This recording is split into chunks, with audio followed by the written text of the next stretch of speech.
proud and happy about the young filmmakers, actors, singers, writers, producers that are coming up behind my generation. In particular, Barry Jenkins. Young people understand this young man made 10, 15, 20 short films before he got the opportunity to make moonlight. So never give up. Without commitment, you'll never start. More importantly, without consistency, you'll never finish. It's not easy. If it was easy, there'd be no Kerry Washington. If it was easy, there'd be no people. If it were easy, there'd be no Octavius Festival. But not only that, if it were easy, there'd be no Bible Days. If it were easy, there'd be no Michael T. Williamson, no Stephen McKinley Henderson, no Russell Lawrence. If it were easy, there'd be no Denzel Washington. So, keep working, keep striving, never give up, fall down 7 times, get up 8. Ease is a greater threat to progress than hardship. Ease is a greater threat to progress than hardship. So, keep moving, keep growing, keep learning. Be at work. Welcome. It is Monday, the 23rd, 2018. April the 23rd, 2018. We're in the Port City of Wilmington, North Carolina. The show is called No Cover, Straight Talk, No Chaser. I'm your host, Al Elamine, coming to you out of the Port City of Wilmington, North Carolina, every Monday, Wednesday, and Friday from 12:30 to 1:30 here at WLTT 1180 AM. WLTT 1180 AM. You can catch us on our Facebook page. I see my Facebook audience is coming in right now. Welcome you. Welcome to comment on the page. You're also welcome to call in at 910-765-0097. We got a lot to talk about today. Always on Mondays, though, before I get to Nashville, because I'm going to Nashville quick. I'm going there quick. We want to talk about the brother in Nashville. We want to talk about the shooter in Nashville. It's a sad situation and a heroic situation that we want to talk about. But before we go there, I want to talk about Grandel Woods. I always start, Monday is my history day. For you all that's familiar with No Covers, I'm a history buff. I'm into that history. One thing about history, I like about history is we can't disagree. Religion, we can disagree. Politics, we can disagree. But historical data and historical facts, we can't disagree on that because it's documented. I can go show you the archives and document. And it's hard to disagree with historians. When historians bring facts, and so I'm striving to be a historian when it comes to our history, and I call it African history. You may call it Black history, African American history, but I like to call it African history. When I talk about that today, I want to give tribute today to Grandel Woods, who was born on February the 23rd. April the 23rd. This is his birthday today. You all that don't know, Grandel Woods patented over 60 patents in the United States. He's an inventor, a Black inventor in the United States of America. Had over 60 patents in his lifetime. The transmitter, the telephone transmitter, the telegraph transmitter, the trolley wheel, those were just a few. But you all that don't know, though, he went into a lawsuit with Thomas Edison over the telegraph. And he won in court. So when we give Thomas Edison and Bell all this credit for the phone and the electronic systems, understand, Grandel Woods was fighting them in court every step of the way because he was inventing things and he couldn't patent them because of his position as a Black man in this country. He had over 60 patents that he invented. He ended up had to sell his patents because he created his own company, and of course we know how Black business works. As always, he had to end up selling out to General Electric. So a lot of the stuff that you see with GE on it, General Electric, the inventor of those products, the main man that was behind all of that from the beginning was Grandel Woods. Excellent story.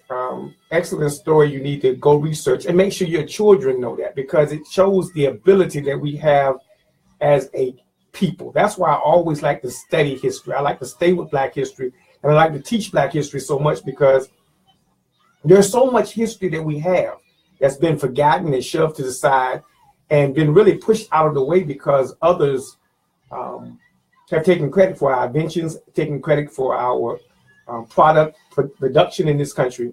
And so we must always remind our children who we are and what we are, all the way back to the history and the shores of Africa. I've been in a long study for the last couple of weeks, and it's really enlightened me. I have made up my mind that I am going to accomplish the title of historian.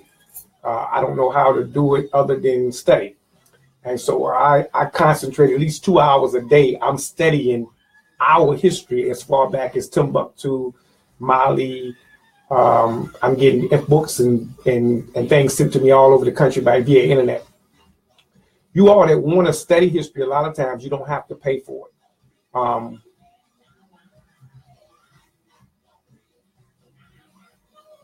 You don't have to pay for it. I had to read a comment off there. I'm sorry, I got stuck. Theodore sent me a comment on the Facebook page. I had to read it real quick and talk and get what he was saying. But a lot of times we don't have to pay for the history. PDF, that's a trick I use a lot. It's called PDF. A lot of times, a lot of the books that you want, and I'm sharing this with you. I'm gonna share this with you all. You all that want to study and you want to get deep into the history. Like, how you find that out? How you find this out? It's called PDF. A lot of times, the information that you want is on a PDF file in some public library and has been made public. So if you get a book that you really want, and it's like $35, $40, and you really can't afford it, but you want the information from the book. Because if I order all the books that I want, I couldn't afford it. I really can't. There's so many books out there of information, and I only want certain aspects of the book. I don't want the whole book. I just want the information. It's called PDF. Google the book and then put PDF. And if you keep putting PDF, you'll eventually get a PDF file. And that PDF file might not come in the way you like it, but you can always download it to your computer, or you can download it and print it out, or you can, however you want to get it, or you can do it electronically. And if you're willing to spend the time and study the PDF file, it might not have all of the. See, this is a book. It might not have the cover and the back page and the index, but I want the information in the book. So you PDF it. When you PDF it, you're gonna get the information without all the salad dressings that go with it. PDF. That's the trick I use, and it's enabling me to research a lot about history, because so many times you have to go to a university and pay for it. You don't have that money. You have to go to the library. They don't have the books that you need. But there are libraries all over the country that are joined together, and you can go. It's like almost no library in the world today that you can't get into. All you have to do is go into that library and ask for the PDF files, and they'll send it to you. It's free. Libraries are free information, so you can be self-taught. If people say, "Well, where did you learn your history?" I'm a self-taught historian. That's what I'm trying to become. I'm trying to become a self-taught historian when it comes to the knowledge, because the thing about history that I'm learning, and I have to share this with you today, history connects you to our confusion as a people. We're confused because we don't understand the history. So we have Moors, Muslims, Christians, as Gnostic, in a religious war with each other. But if I pointed the history out to you, you wouldn't be in a war with each other, because you all realize that the same roots are following the same path and you got the same principles, but the history will defeat all of that. We have scientists and archaeologists and those fighting with each other over science and the bones, but the history of it, you can't defeat. So I have made it my business to go into the history of what it is that we're debating about. Especially when in the last couple of weeks, I've been on a tangent with slavery, the history of the slavery of our people. And in understanding that, it helps me understand why we're so confused as a people. I'm reading a comment.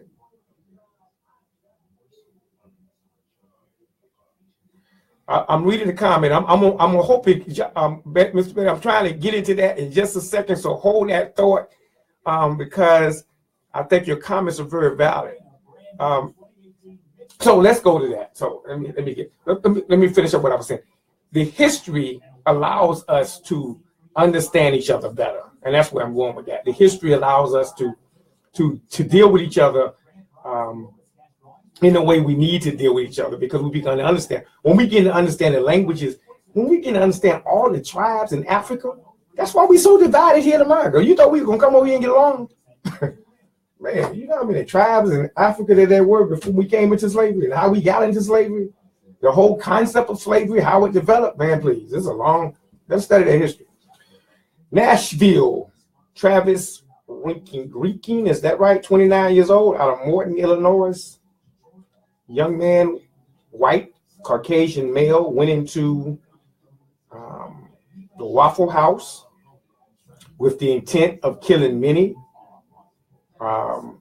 James Shaw, a graduate from Tennessee State University, a wireless technician at AT&T. He doesn't want to be said he's a hero, but he said it was self-preservation. He said, hey, look, it was me and him, and I wasn't going down. And that just shows you our nature. He's like, oh, man got a gun. You can call me a hero if you want to, but I'm trying to take care of myself. I'm getting him, I'm knocking him down, taking the gun from him. What I want to deal with Nashville is, why is it that these folks keep popping up, and all of a sudden they got all this data on them, but they never arrested them? Listen to me, folks. I am furious today. Let me go to the White House and be in an area that I don't belong as Daoud El-Amin, no covers. When you done pulled all my history from No Covers, my Facebook page, you done pulled all my statements from Facebook page. Let me, Daoud El-Amin, go to the White House and cross the lawn and be somewhere I'm not supposed to be. Y'all ain't gonna see me for a couple of years. And you know that. Y'all gonna be like, I told No Covers not to go over there fooling with the president. The man in 2017 crossed the line of the White House. This is what my research is telling me. Now, I could be wrong. If I'm wrong, somebody please tell me on Facebook I'm wrong. But the man crossed the quarters of the White House, was in a bike area that he wasn't supposed to be in. They asked him why he was there. He said, in his crazy mental mind state, I came here to have a meeting with the president. You let me, as a melanated black man, go to the steps of the White House and tell you I'm here to have a meeting with the president, and I'm in an unsecured area I'm not supposed to be in. You all will not see me back in Wilmington for several years. Not only that, this is a continuation of the story that I'm hearing, and tell me if I'm wrong. From his incident with the White House, they took 4 weapons from him. 4 assault weapons were taken from his possession because he was in 2017 in an unsecured area of the White House that he wasn't supposed to be in. So what they did is said, we're going to take your weapons. They took, according to my reports that I read today, and someone tell me if I'm wrong, they took the weapons from him and then later turned the weapons back over to his father. That's why I like research. Travis Redking in 2017 crossed the White House lawn in an unsecured place he was not supposed to be in and was arrested by the Washington, D.C. police. Because he was in an unsecured place at the White House and being a white male, they took the 4 registered weapons he had away from him because they felt he was a threat to national security. They in turn gave the weapons back to his father, who later gave the weapons back to him. Now I am just, oh God. See, this goes back to Philadelphia. I was against Philadelphia, but now y'all got me prepared. You let me show up anywhere in Washington where I don't have no business being. And I've got 4 assault weapons registered in my name. It would be 25, 60. I'd be dead to my children. I'd be dead for they give their weapons back to me. They not only gave the weapons back to his father, but they cleared the man. No psychological evaluation needed. This is what I'm reading. They took 4 guns and gave them back to his father. He, in turn, took the AK-47 that he had and went into the restaurant in Nashville. He from Illinois, y'all. He moved to Chicago after this happened in Chicago. See, I don't understand how y'all can find bin Laden, but you can't track your own people in this country. It's confusing to me now. This happened in Chicago. The Washington, D.C. police took the weapons from him, or gave him so he couldn't have those weapons with him. So he decides to move to Nashville. Goes to Nashville, get a job, goes into the a construction site. He's working, moved to another job. He's moving around freely. This is the same man that in 2000, just a year ago, he crossed the line of the White House and said, hey, I want to meet with the president. Y'all help me figure this out, y'all. Somebody please help me figure this out. If it's not for a young brother who felt that his life was in danger and he felt by nature, this ain't going down like this. He says, you know, brother's being humble, y'all. Brother saying he didn't think about his daughter. Yes, he did. He just being humble. And I appreciate his humility. But he thought about his daughter. He thought about his mama. He thought about his daddy. He thought about everybody else in that restaurant. And he said, hey, I'm going to get this gun from you. He can say he wasn't being heroic. That's just being humble. Homeboy was making sure it's going to be between me and you. Once he knew, once that bullet grazed him one time and he felt that graze, homeboy shooting. So I ain't going out like this. He going to have to take me out. And so my man pulled what is quote unquote a heroic act. But it was about self-battle. But he said, hey, you're going to have to take me all the way down. And that's the nature that we have in us, y'all. Somebody go get Tamarine, Chris Rock. Tamarine, he said, man, if a man comes stop it, hey, look, it's going to take a lot because it's not in our nature to go out like that. We're going out with a fight.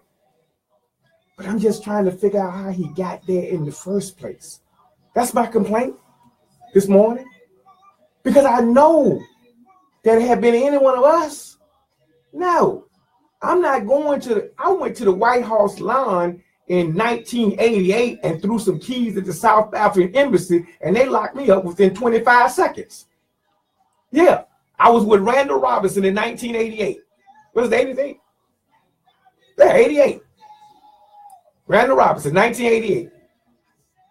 Yeah, I went with Randall Robinson, and we was doing the Unlock the Apartheid campaign in Washington, D.C. We wasn't even at the Capitol. We was at the African Embassy. I had a bucket full of keys because we had collected these keys called Unlock the South African Jail campaign. We was trying to get Nelson Mandela out of jail. And we was sitting out there, and I had keys, and we was throwing them, trying to break the glass at the South African Embassy.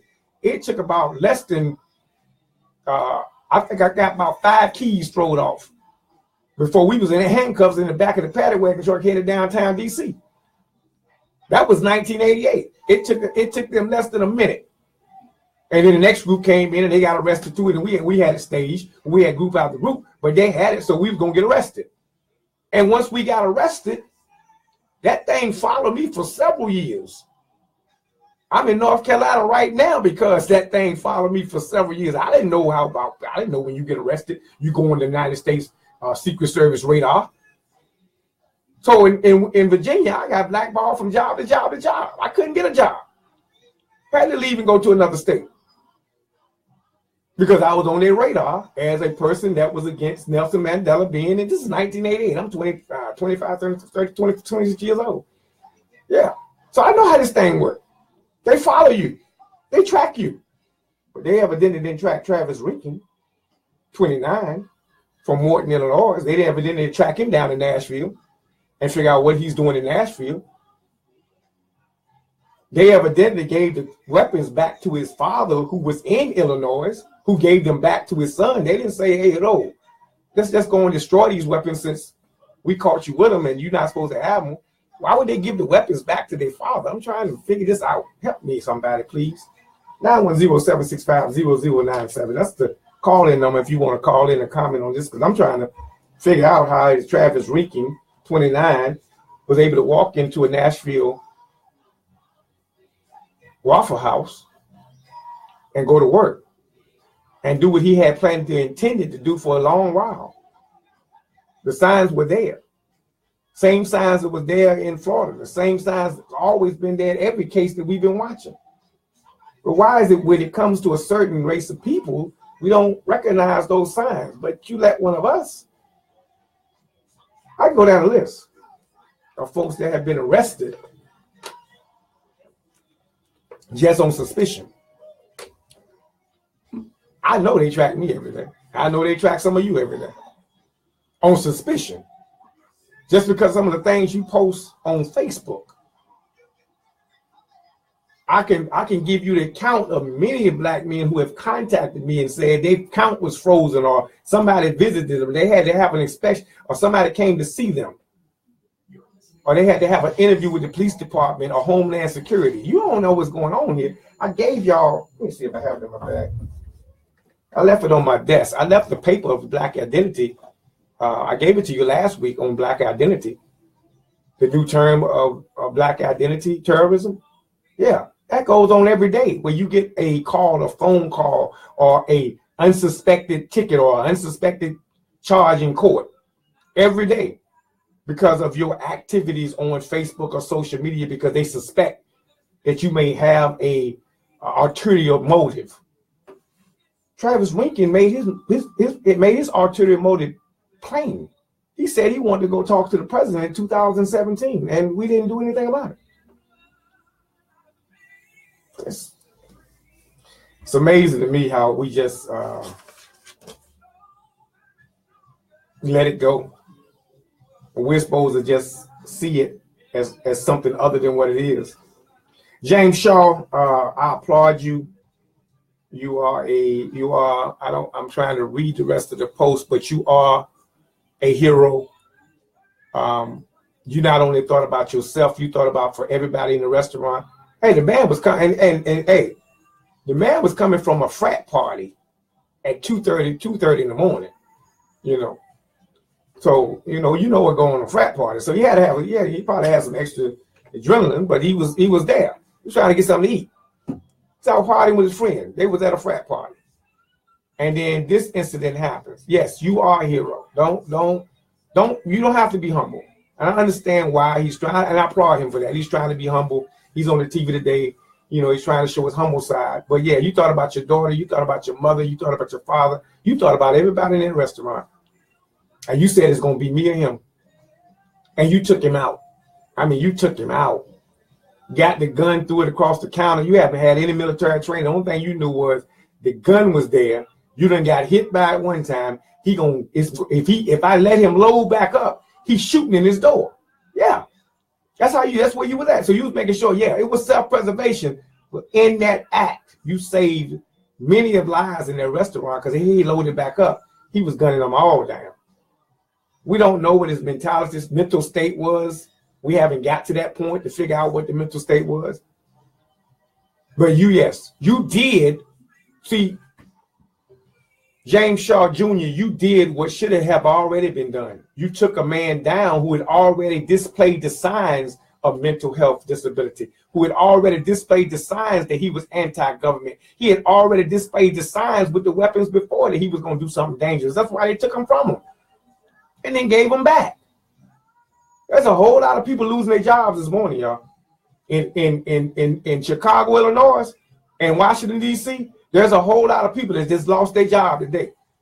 Because you can't explain this, that he was on the White House lawn And if I was on the White House lawn, man, I wouldn't be able to get a job in Wilmington today. And you all know it.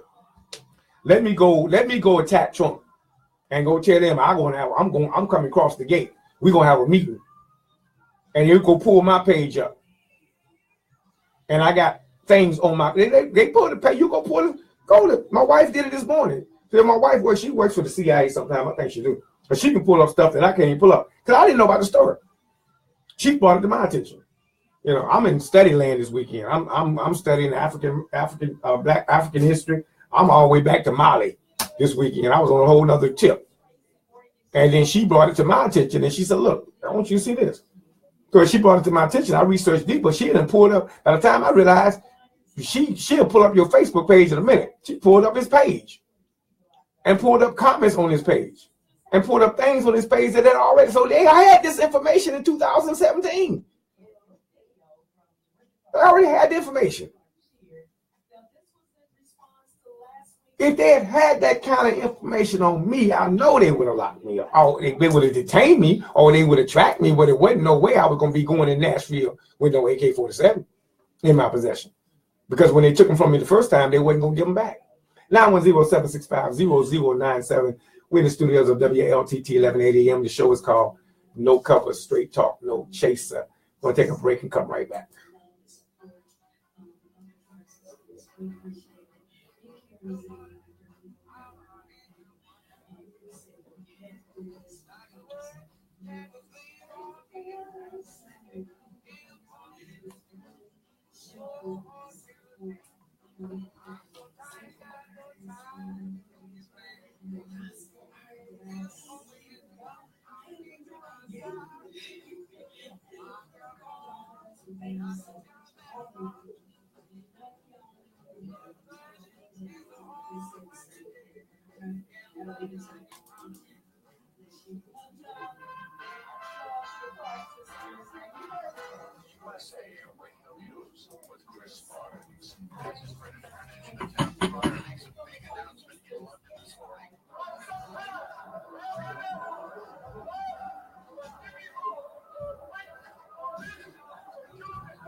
CIA Director Mike Pompeo's nomination now to be Secretary of State may be voted out of the Senate committee today without a recommendation or with a negative recommendation. Senate Republican Bob Corker there on CNN. Democrats say Pompeo doesn't have the diplomatic experience to be secretary.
Suspect in the shootings, they dead and 3 people wounded at a Waffle House in Nashville.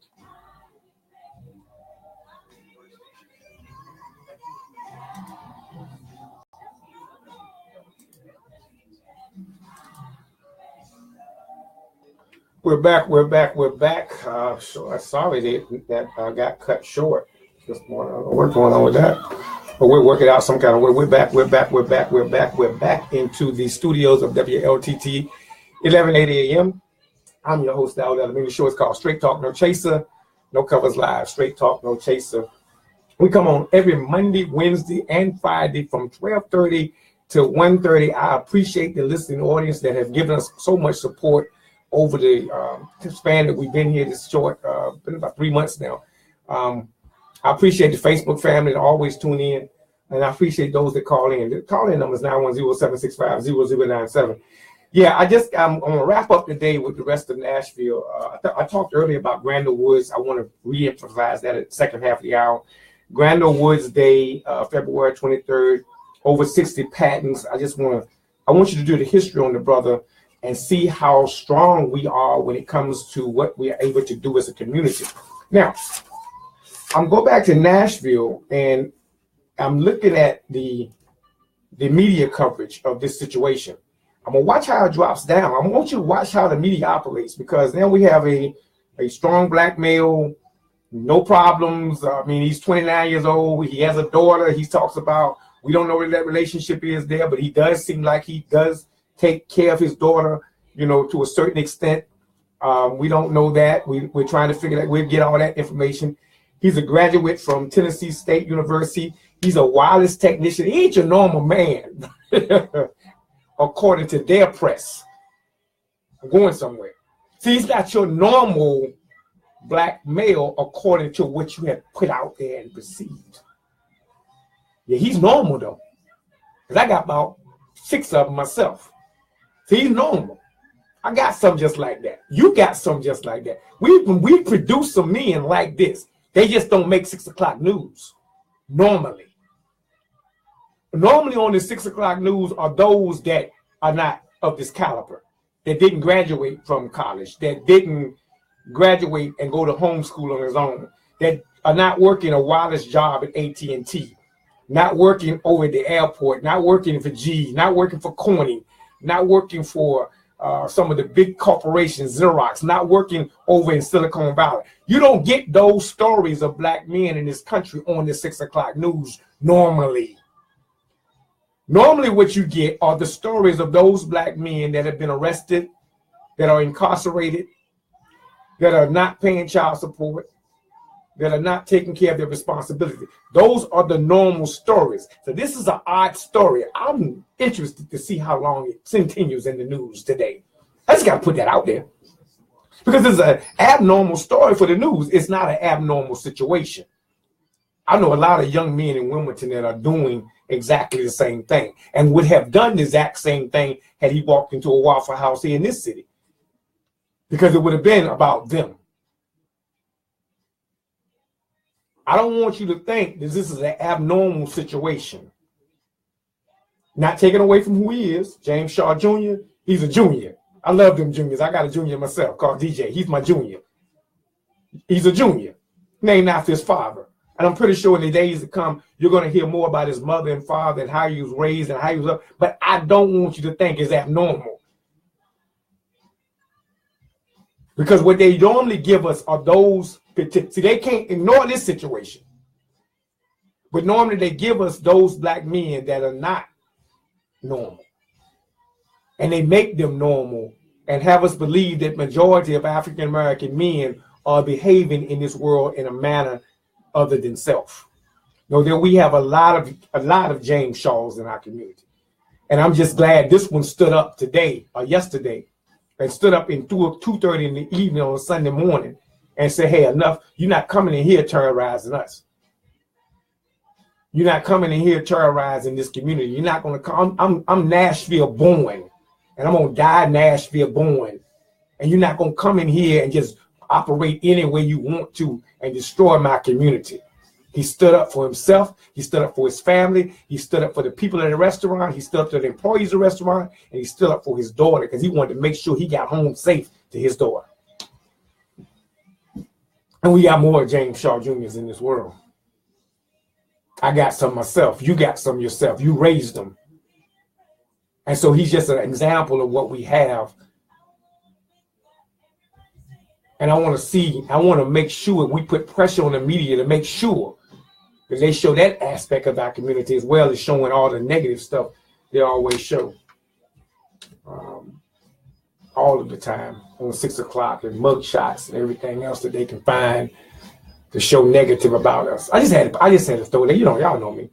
I'm gonna throw that out there as a caveat, because I want to say a lot of my wife said this to me. Hey, this is an interesting story. Let me see how they play this one up. Yeah, let me see how, you know, I saw him on Good Morning America today. He did an excellent job. Very humble brother. You know, you want to say he's not a hero? Yeah, you a hero. You won't say it, but we'll say it for you. You're a hero in my book today. You didn't bring him to the restaurant. He wasn't riding in your car with you. This dude just came in and shot 2 outside and was going to shoot more.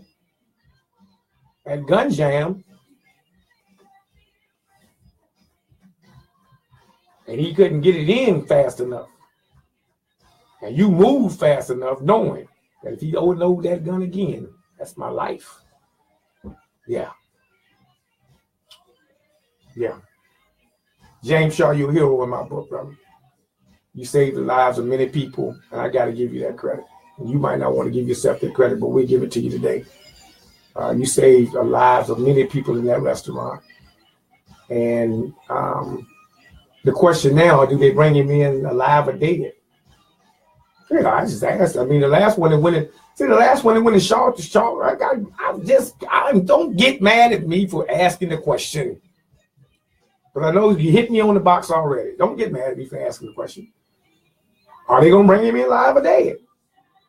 They're going to bring him in, or is he going to be live or dead? Because I know the last one that you went in Charleston and shot up somebody, he went to Burger King, got a burger before he got all in. You know, you remember the one, Dalen Roof? You remember? He was in Charleston, South Carolina, went to church and shot up about 7, 8, 9 people. 9 people. It was 9? Yeah, shot him up. Took off on a run. They couldn't find him. When they found him, put him in the car. He was hungry.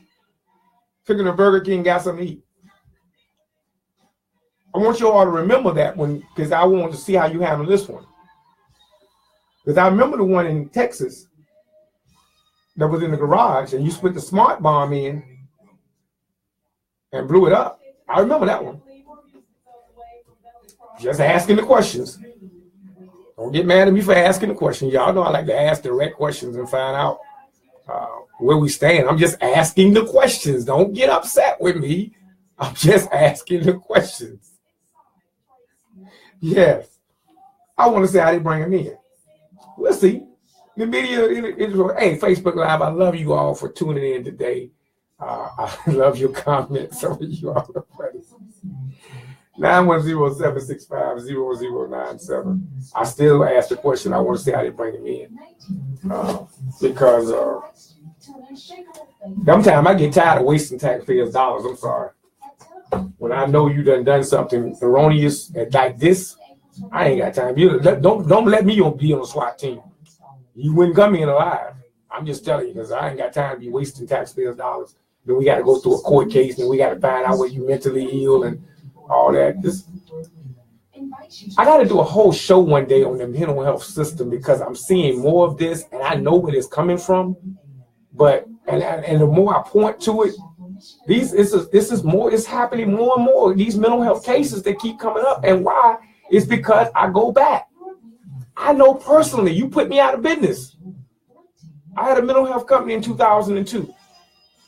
You wiped me out. The state of North Carolina across the country wiped us out in mental health, and it went to a new brand of services. And now what they're doing is serving opiate crisis. They're not serving the mental health crisis. Mental health crisis is popping up because there's a mental health crisis. There are a lot of people that are not being served. What happened? They end up in the prison. They're slowly coming back out. They end up homeless. They're slowly resurfacing. They end up not getting the services that they need. Bipolar, schizophrenic, attention deficit disorder, oppositional defiant disorder. I see them every day coming out of the prison system. And they need help. But they're not getting the service they need because in 2000, they started in 2000, and then by 2002, the whole system was changed over. And they went to a new brand of services. We couldn't build the way we used to build. They thought we was making too much money. They saw us in group homes and saw us in doing community-based services, community support services. They saw a lot of young people making money. At that time, I was making $1 million. Believe me that, I know. My gross revenue for my company was $1.3 million for 4 years straight from 2009, or 1999 to 2002. My gross revenue was $1.3 million per year average. But with that $1.3 million that I was receiving, I was providing a ton of services within the city of Wilmington to people who needed it. It wasn't just going in my pocket. And I was employing a ton of people that needed jobs, that were qualified and had to be qualified to do the services needed. Now, grant you, there were some companies that were being abused or were causing abuse. I grant you that. There were some companies that were misusing the funds. But for the most part, we were doing excellent services. They called us mom and pop shops in mental health. I didn't have a master's in mental health at that time. I was studying, but I hadn't completed my doctorate degree yet in mental health. So what they said was, hey, look, you're going to have a doctorate degree on staff. We're not going to give you the service anymore. And then what they're doing is start contracting it out to these big agencies that don't oversee anything. They just bill and don't do the services. They just issue medication and doesn't give the proper treatment they need for mental health. You just can't give a person a pill and think you're going to fix all the damage in their head. You got to give them some counseling and some love and some care. And that's what happened to the system. I can go on and on with a show for years about this because I saw it happen to my company. From 2002 to 2005, it took 3 years I was out of business. And most of the people that I was serving are now locked up in jail, are now homeless, are now not receiving the services that they were getting under my care. And it hurts because then many of them become the Travis Reckons of this world. I got 3 or 4 of them watching right now that are the Travis Reckons of this world. It'll take any one day to make them pop, make them snap. I'm gonna close out today, but Brother Besto asked a question online that I need to address, and he asked it several times, so I'm gonna address it. He's asking about boards and license. He's asking about those that need to serve on boards. If you want to serve on a board with New Hanover County, you can easy process. Just apply for it, and you need to apply. We need to make sure that we are on these boards, we're on these committees, and we're at these meetings, and it's an easy task to do. So he made a good comment. I wish he'd called in and we talked about it, but he made a good comment, and I had a comment back on that. We need to apply for these boards. We need to make sure that we're on the boards that's making the decision. But you already don't know, New Hanover County has an African American history board where it's designed to help facilitate the discussion of African American history of this city. Very few of us apply for that board. I was on it several years, and that's another subject. I got taken off, but we leave that one alone. But it's something that you need to apply for. So boards and committees, apply for those. Get involved in your city government. We got an election coming up real soon. And before we leave for the day, mark your calendars for May the 5th. May the 5th here at WLTT 1180 AM in Gospel Joy, we're going to have the first annual Afro-Latino Festival, the African American Latino Unity Festival. That's what we're calling it. If you all don't know, we do Hispanic programming in the morning, and then after that, we come in with our talk shows. We have decided here at the radio station that we're going to join those two communities together. Should have been joined together. People ask why. I can give you a history lesson why. That's a whole nother show. And I plan to bring Diego on my show one day. We're going to talk about why. Because we're joined. If you recall the Middle Passage, the transatlantic slave trade, Brazil, Cuba, those countries were the first stops to slaves. Brazil was one of the first stops for slaves. And a lot of folks in Brazil are brothers and sisters. A lot of folks that cross from Mexico are brothers. All these are brothers and sisters from Africa. We all joined.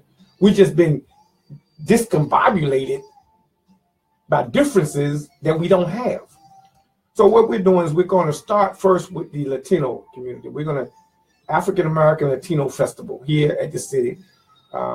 Interesting day, May the 5th. Here, come out. If you want tables, if you want to be a part of this festival, and you want to participate, you have products you want to show to the other communities and products you want to show to your own community, you want to sell, the tables are $25 a piece.